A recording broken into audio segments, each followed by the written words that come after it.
put salt and pepper in a disposable bowl. So I've gotten just leg quarters and I've pre-seasoned them. They're gonna sit and kind of macerate in here for a day.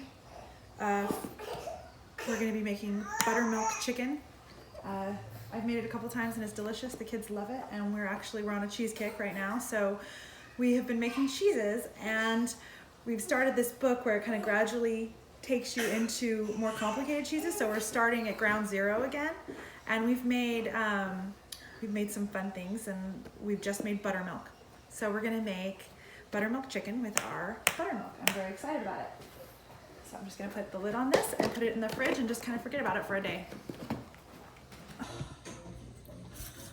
Cutting up my leg quarters into portions. My kids love drumsticks. I guess all kids love drumsticks.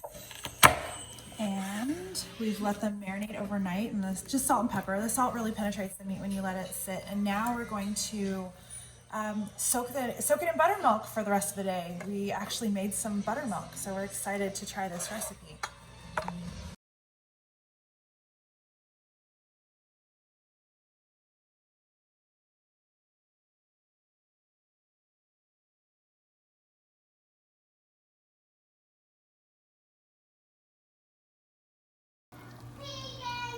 This is our finished buttermilk chicken. I love this chicken. I don't really enjoy chicken at all. I spend a good portion of my life eating nothing but chicken. So I really do whatever I can to steer clear of it. But this chicken actually it put life back into chicken for me. I absolutely love it. Something about the buttermilk makes the skin brown and crisp and just gives this depth of flavor that is amazing. It tenderizes the meat. It's almost like eating a soft pork. Yummy, yummy. Yeah, it's really, really good. So we're gonna eat it.